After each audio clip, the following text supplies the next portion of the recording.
Olá, boa noite. Mais uma aula. Estou aguardando aí já uns 2 minutinhos o pessoal entrar. Vamos esperar até 5 minutos, né?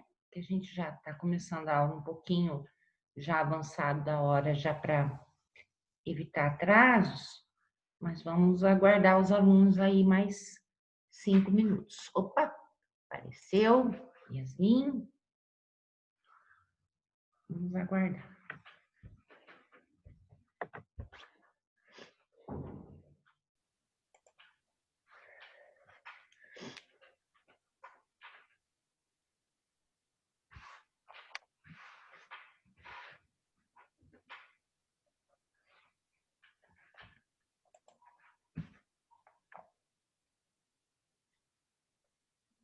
Boa noite, Yasmin.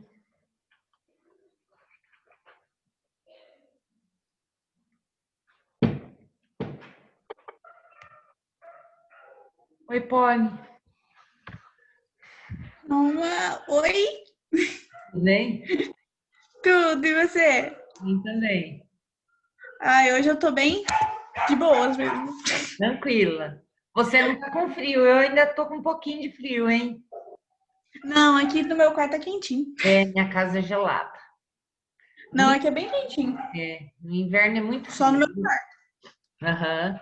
Pega solzinho. Porque o resto da casa é tipo diferente com a data vazia. Daí Uhum. vento um monte. Aham. Entendi. Ô, professora, E aí? em relação a esqueleto hidrostático, eu fiquei na dúvida. Eu nem consegui responder, na Ah, verdade. então. Tentei procurar uma bexiga, mas no dia da aula prática, eu vou tentar mostrar isso de uma maneira que vocês vão entender melhor, né? Mas que o esqueleto hidrostático nada mais é que, se a gente olha, por exemplo, a minhoca.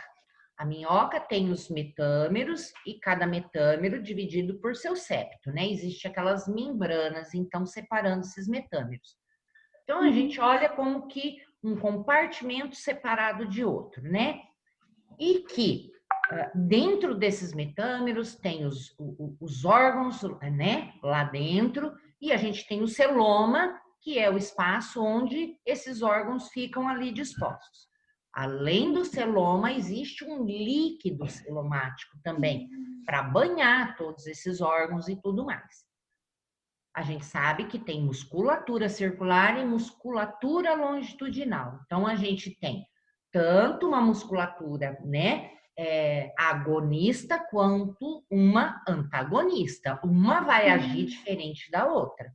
Sim. Juntamente com esse líquido que já gera uma pressão dentro desse compartimento, e mais a atuação dessa musculatura, gera o que a gente fala que atua como um esqueleto hidrostático, né? Que vem água e tudo mais, que tem o quê? Que ele tem mobilidade, ele atua. Se eu estou contraindo, né?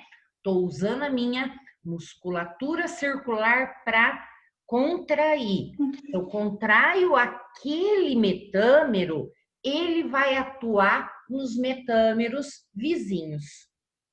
Entendeu? Isso vai se alternando entre os metâmeros, esse estímulo que está acontecendo.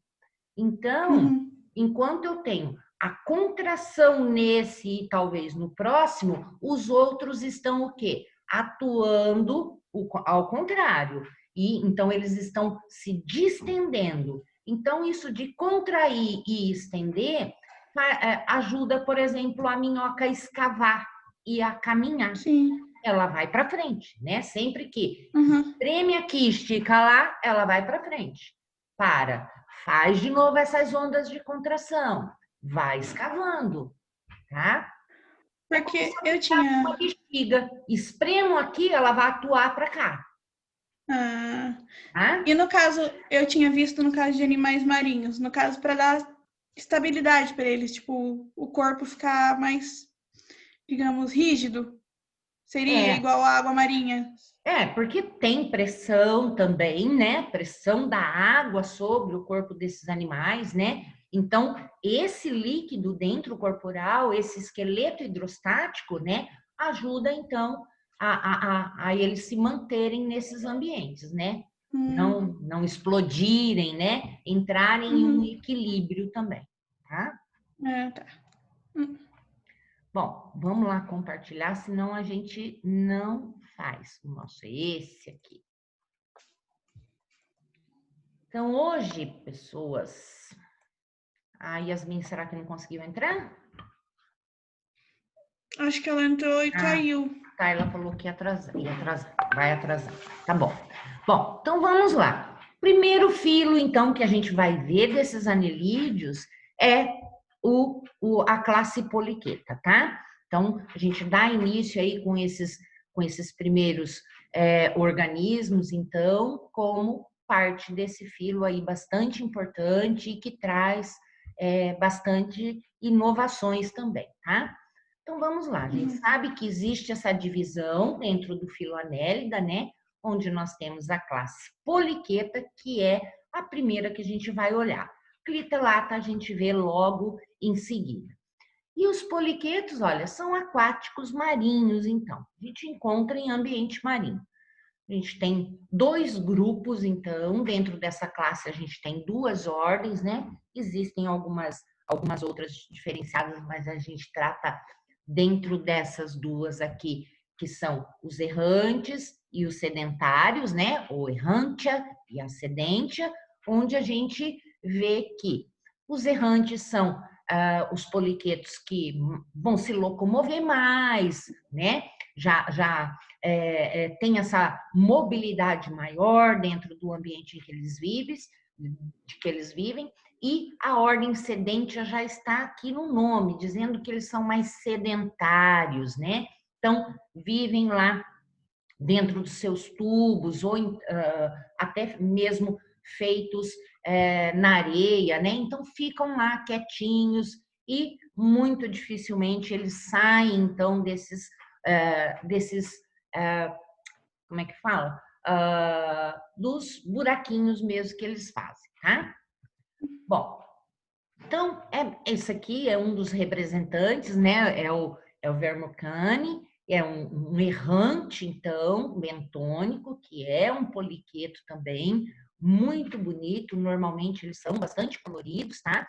E aqui uma representação, então, desses tubos, né? Que a gente chama também, esses errantes também podem construir esses tubos também. Apesar deles terem mobilidade, eles também constroem esses tubos para ficar. Então, a gente chama também de alguns errantes e sedentários aí de poliquetos tubícolas também, tá? Bom, para a gente falar em poliqueta, a gente já vem falando do nome. Qual é esse significado de poliqueta, então, né? A gente fala poliquetos, mas é poliqueta, né? Escrito, então, cientificamente. Então, vem lá de polis, né? Que quer dizer muito, e caeta quer dizer cerda. Então, são animais que vão possuir muitas cerdas. Poli, já lembrou? Poli, facílimo, você não vai esquecer porque já tem metade do seu nome aí, né? Então, poliqueta são anelídeos que têm muitas cerdas, então, tá? Essa é uma das principais características quando a gente já fala no nome desse grupo. Então, apresentam numerosas cerdas implantadas, então, nos seus parapódios, tá? Então, parapódio, o que é parapódio? Nada mais é que apêndices, então, locomotores, tá? Então, vem do grego para, que quer dizer além, ou ao lado, e pódia, que quer dizer pé. Pés que ficam do lado, né? O hábitat, olha lá, então, são marinhos, né? De água marinha e intersticiais, isso é, que sempre estão em meio ao substrato também, né? Como eu falei para vocês que eles fazem os tubos, né? E também fazem os seus canais para viver, eles vivem também enterrados, tá? Tem um prostômio, que é o primeiro segmento lá, né, da cabeça, que fica essa parte anterior, então, e que ele é retrátil ou não. Então, ele pode ser recolhido ou não.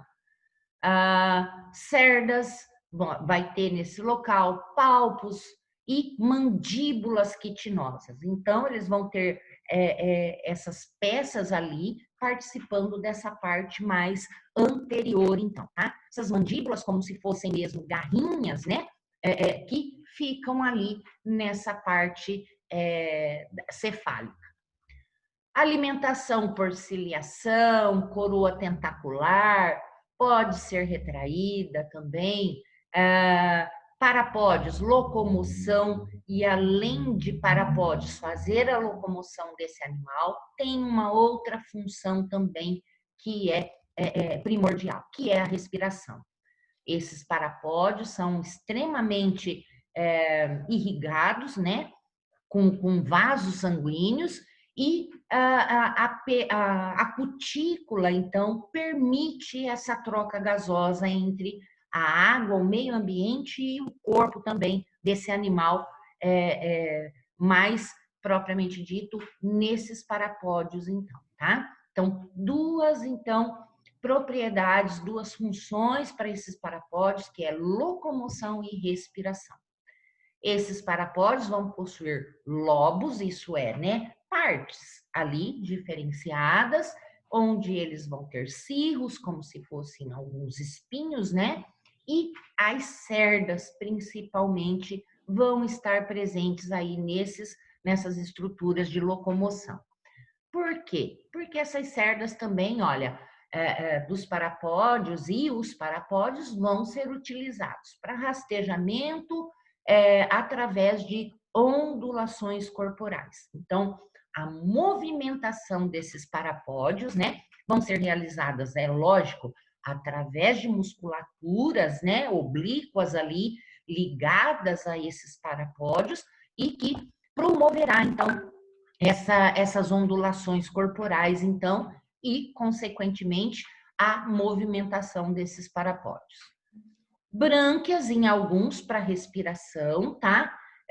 Então, vamos ver que existe aí, fora parapódios, grupos dentro de poliquetos que utilizarão não os parapódios, porque eles vão ter vão ter ausência de parapódios, mas vão fazer a respiração através, então, de brânquias, tá?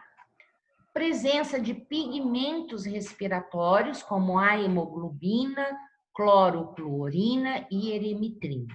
Então, são alguns pigmentos, então, sanguíneos ali que eles têm para carrear, então, esse oxigênio para todo o corpo. Aqui, alguns desses representantes, então, bem diferenciados, tá?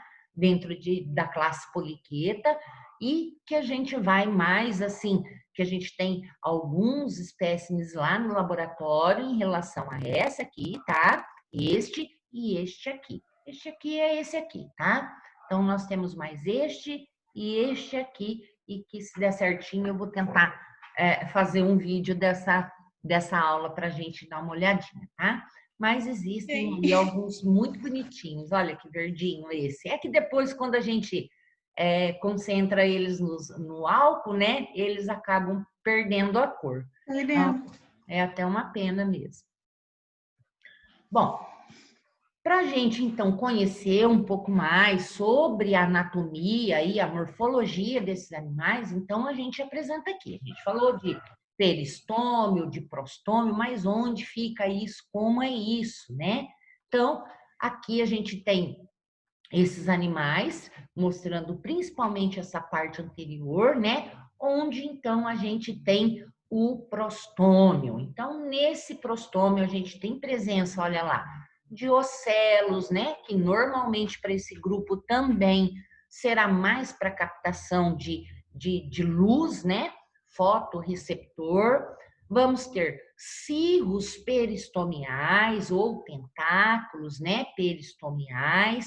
Por isso que a gente já fala que é peristomiais, porque a gente tem aqui também o peristômio, então ele já está saindo não propriamente dito do prostômio, mas desse primeiro segmento que é chamado de peristômio, tá?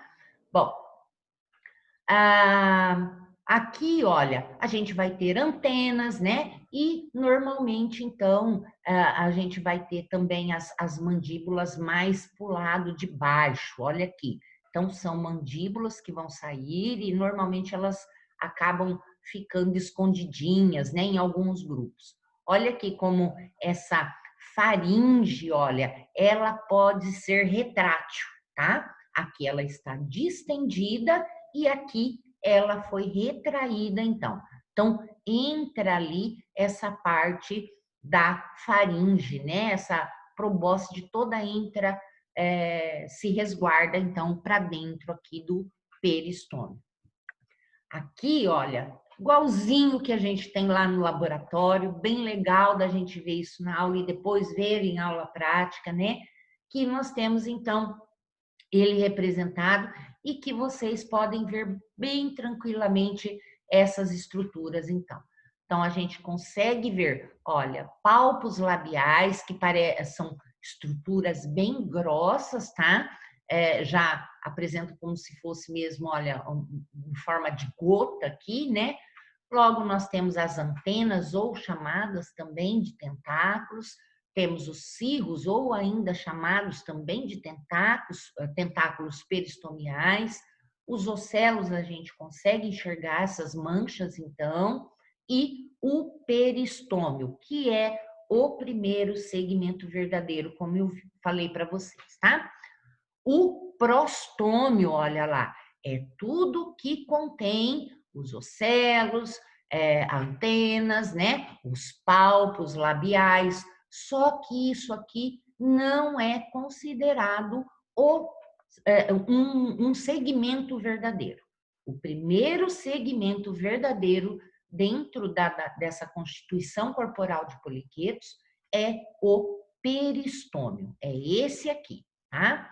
E logo depois, a gente vê então que esse animal tem outros metâmeros, então, né? Que vai se seguir até o final, onde o último lá segmento é o pigídeo, então, onde é ele que é responsável, então, de formar os metâmeros novos que vão sendo acrescidos nesse animal. Se a gente observar também, a gente vê um par de parapódios para cada segmento, tá? Então, um parzinho de parapódios para cada segmento. Isso mais fino que a gente vê são as cerdas, assim como a gente vê também os cirros, existem cirros também nesses parapódios. Bom, a gente tem exemplos aí, principalmente, né, que é a Nereis, ou ainda chamada de Nereida, né, uma espécie de poliqueto, então, em que a gente tem uma constituição de corporal aí de até 200 somitos, né, de 200 metâmeros. Esse animal pode chegar de 30 a 40 centímetros, mas temos alguns bem menores também, tá? Parapódios, então, são nada mais que projeções laterais, elas são carnosas, né? E que são essas estruturas, então, locomotoras e também de função respiratória. Possuem muitas cerdas, enquanto que a gente olha lá nos sedentários, os sedentários são, então, chamados de tubículas, como a gente falou, que eles fazem os seus túbulos, né? Ou fazem também os seus tubos no próprio sedimento também, e esses tubos são secretados, né?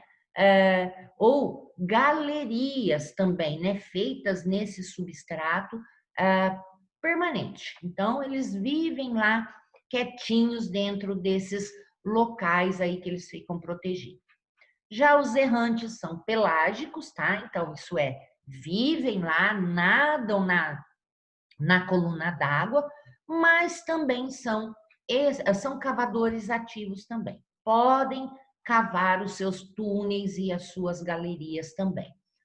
Rastejadores e ainda tubículas também podem produzir, então, esses tubos.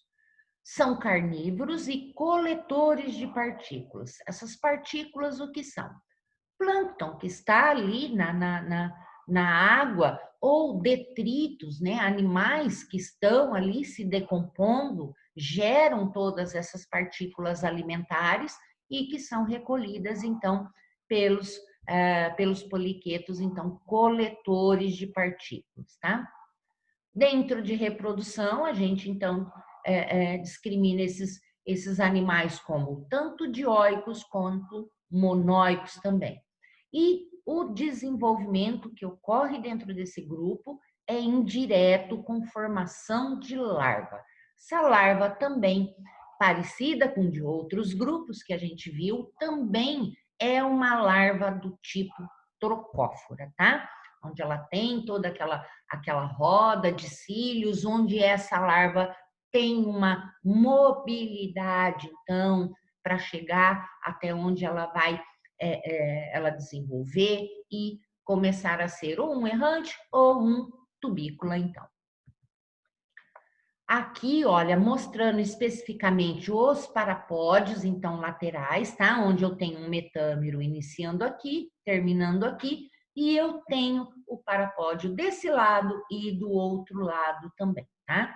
Então, noto aqui que são, então, estruturas carnosas, bem gordinhas, né? E eu tenho a presença, além disso aqui, tenho presença de cirro dorsal, né? Tenho também presença de cerdas. Olha quantas cerdas aqui que existem nesses parapódios, tá? Aqui também uma representação. E a gente falou que é dividido, né? Então, existem regiões também com nomes diferenciados dessas regiões do parapódio, que é o notopódio, a parte mais de cima aqui, né? E o neuropódio, que é a parte mais inferior, então, tá?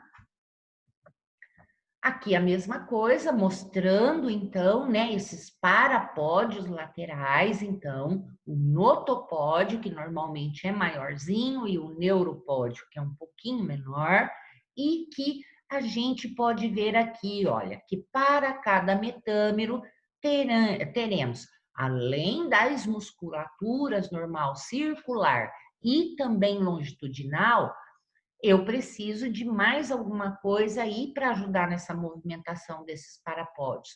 Então, vai ter também, olha, uma musculatura parapodial que a gente fala, ou uma musculatura oblíqua, né? Que vai, então, olha, estar ligada nesses parapódios, então, para ajudar a fazer essa locomoção com maior eficiência.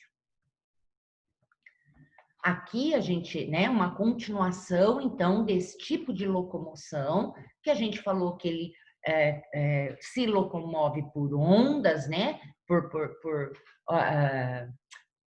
devido a contrações, né, essa musculatura vai atuar, e que a gente que já falou, então, desse esqueleto hidrostático, então, auxiliando, então, nesse tipo de locomoção. E isso vai ocorrer, olha, por ondas coordenadas de contração, que elas iniciam então, né, em um lado e depois posteriormente do outro, essa ação muscular, portanto, tá? Como se a gente pegasse mesmo aquelas molinhas, né, que a gente joga lá, e se você tem uma contração ocorrendo de um lado, você tem um alongamento do outro. Então, logo que terminou então de fazer a locomoção desse lado, de novo faz a ondulação contrária do outro lado do corpo, então. E isso vem em movimentos de onda ao longo do corpo, fazendo com que então esse animal, né, tenha sua locomoção. Em relação ao sistema nervoso, né, a gente falou que esses animais, então, têm esses órgãos nervosos, então, posicionados, esse cérebro, então, na parte anterior do corpo, né, que essa já existia, essa cefalização, então, onde a gente tem gânglios maiores, então, posicionados acima ali da cabeça, né? E que vai, então, formar um anel nervoso, olha lá. Então, que existe esse gânglio, né? Esses gânglios maiores que são dorsais, estão lá em cima da cabeça, mas que eles vão formar um anel que vai, então, ó, circundar a faringe. Então, vai formar um outro, depois, cordões, ó, 2 cordões, que seguirão, então, ao longo desse corpo, tá? Então, vai passar por todo esse comprimento do corpo, atingindo todos os metâmeros. Além disso, a gente terá também gânglios, né, segmentares. Em cada um desses metâmeros, teremos, então, conjuntos de gânglios, então, que vão estar o quê? Conectados. Isso também não é muito diferente, que a gente já viu esse padrão anteriormente em outros animais, né? Então, existe todo esse projeto aí de sistema nervoso, então, e que vai, então, irrigar toda, vai prover, então, né, de nervos, então, toda essa cabeça que tem muitas estruturas sensoriais, como também esses gânglios proverá cada um desses metâmeros corporais aí desse animal, tá? Então, anel nervoso contendo o gânglio cerebral dorsal, gânglio subfarangial e conectivo. Subfarangial porque ele circunda e corre abaixo da faringe, então, e sempre com conectividade, então, tá? E segue, então, em dupla corda de nervos ventrais com gânglios sedimentares pares conectados por comissuras, então, né? Então, bem tranquilo. Aqui mostrando também esses animais dessa forma e como que cada um desses conjuntos de gânglios, né, existe as suas ramificações para atingir realmente todas as partes corporais. E aqui mais simples ainda, mostrando ali aquele gânglio principal, né, da cabeça, irrigando, suprindo as necessidades, né, aqui, e depois circundando todo esse trato digestório, então, e seguindo ao longo do corpo. Aqui a gente vê que vai ser um pouquinho diferenciado, que a gente parece que vê um monte. Isso depende da espécie que a gente está olhando. Então, eu posso ter ramificações já maiores aqui na cabeça, né? Dependendo da anatomia que esse poliqueto vai apresentar, então. Mas isso aqui, esse tipo de sistema nervoso, ele é generalizado até mesmo para oligoquetos e também para os hirudíneos, tá? Na minha cabeça parece uma salamandra. Aqui? Sabe? Qual? Sabe? Tipo, esse aqui de cima. Com a boquinha assim, tipo... Ah, tá. Aham. Tem, verdade. Não Olhar parece? a Charlotte lá? Aham. Já me liguei. Bem isso, não tinha Nossa, eu vi imaginado isso. mas é mesmo, parece a carinha dela. Agora não vai esquecer.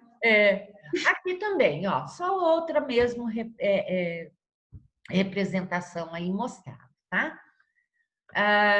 Órgãos do sentido, então. Então, vamos ver esses órgãos dos sentidos aí externos aí, tá? Uma variedade de órgãos sensoriais espalhados no corpo, né? E principalmente a cabeça. Porque, principalmente, quando a gente olha esses poliquetos que são errantes, a cabeça está indo na frente, ele está se locomovendo e a cabeça está na frente.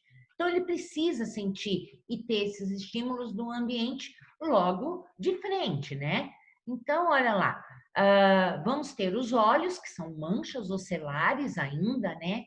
Então, temos essas manchas ocelares, que são fotorreceptores, então elas dão direção da luz e intensidade dessa luz também, não formadores de imagem, mas já tem-se essa sensibilidade para luz, então, tá?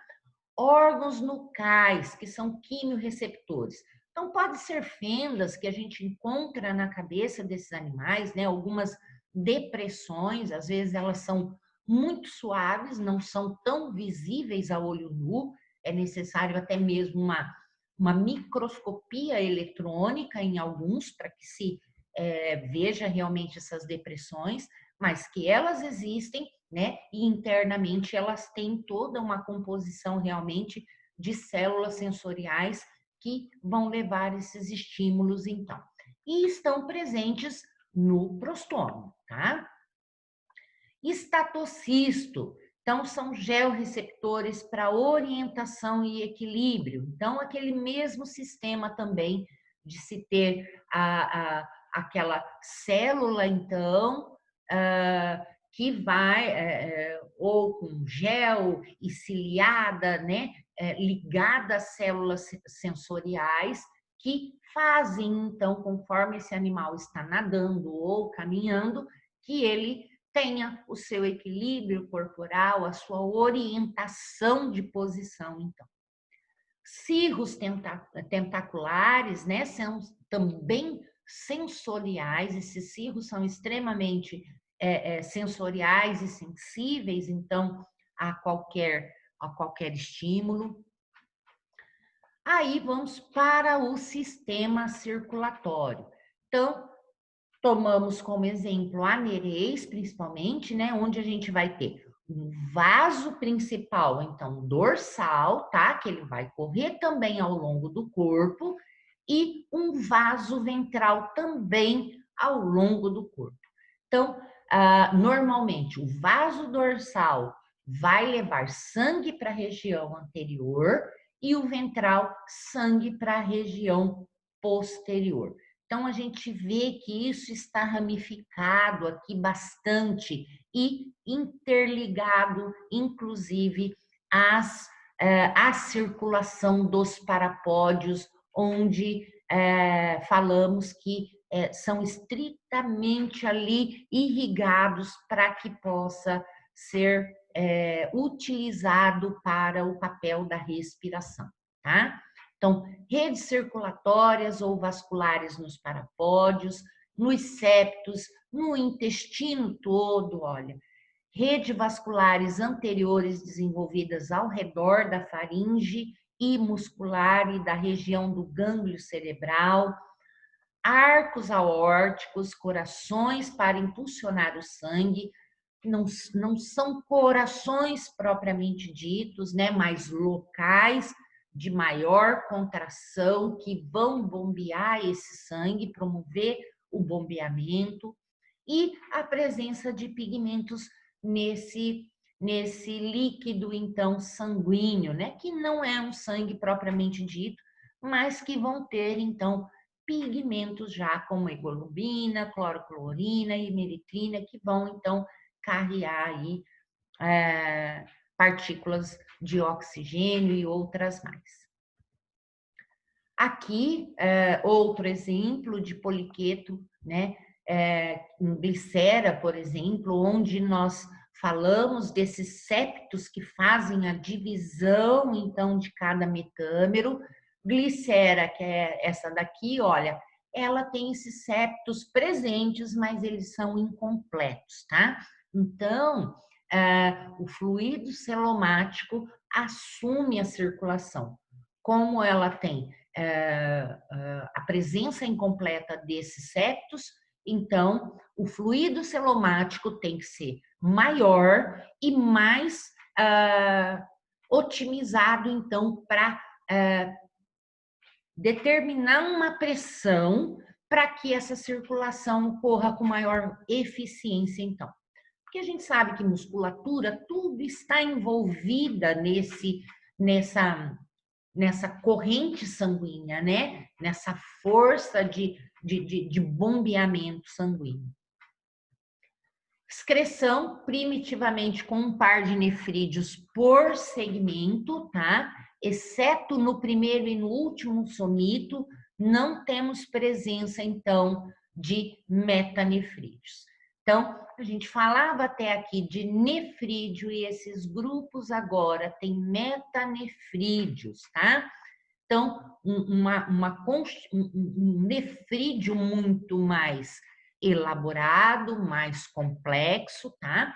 Em que ele agora é dividido em 3 partes, né? Nós não temos apenas um funil e aí ele descarrega lá no intestino. Não. Temos, então, um funil que ele tem abertura para retirada, um local de processamento e ele próprio vai ter também um outro poro para saída, tá? Então, nós temos o nefróstoma, que é esse funil aqui todo cheio de cílios aqui, que ele está o quê? Esse metanefrídeo, ele está dentro de um metâmero, mas que esse nefróstoma, esse funil, ele está no metâmero anterior. Então, ele recolhe todo o metabólito deste metâmero anterior e vai para e ele segue pelo nefroduto. Passa, porque é um canal sinuoso, né, que atravessa esse metâmero todo. Aqui o que foi recolhido é processado, é retirado os nutrientes que ainda são utilizados, né, e são mandados para a circulação, e depois somente o que é processado como excreta realmente é mandado para o nefridióporo, que é o poro excretor definitivo, tá? Aqui tem uma outra constituição, né, de metanefrídeo, tá? Onde a gente tem aqui esse funil, coleta, passa aqui, faz todo esse processamento, processou, aí depois vai para o poro excretor, então.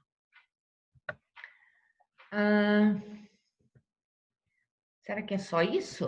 Aí, ó, já acabamos essa daqui, que eu acabei deixando uma outra parte, mas para outra aula realmente. Aqui, só para lembrar, e a gente já está quase acabando mesmo, é sobre, então, essa filogenia que eu vou mostrar. Então, aqui a gente viu realmente que nesse grupo, então, de poliquetos, né, onde, então, esses anelídeos herdaram, então, a cabeça com prostômio e peristômio, nós temos o grupo de poliqueto que ele leva essa cabeça com prostômio e peristômio, como a gente viu, ok? Uhum. E, além disso, como houve separação de populações aqui e que, né, criou-se uma nova espécie aqui, além dessa cabeça com prostômio e peristômio, eles adquiriram, então, ao longo da evolução, a presença de parapódios e órgãos nucais, que foi o que a gente também viu nessa aula. Tudo bem? Sim. Ok? Tem alguma dúvida? Não. A minha Tudo dúvida que eu bem? tinha, eu tirei lá no começo. Ah, que bom, que bom. Então tá, querida. Então a gente se vê agora na semana que... Não, sexta-feira, né? Sexta. Sexta-feira a gente Uhum. se vê, então. Tudo bem? Sexta-feira. Beleza, Poli. Obrigada Beijo, pela tchau, pronto. presença, tá? Beijinho. Tchau. Tchau, tchau. Fica com Deus. Você também. Amém.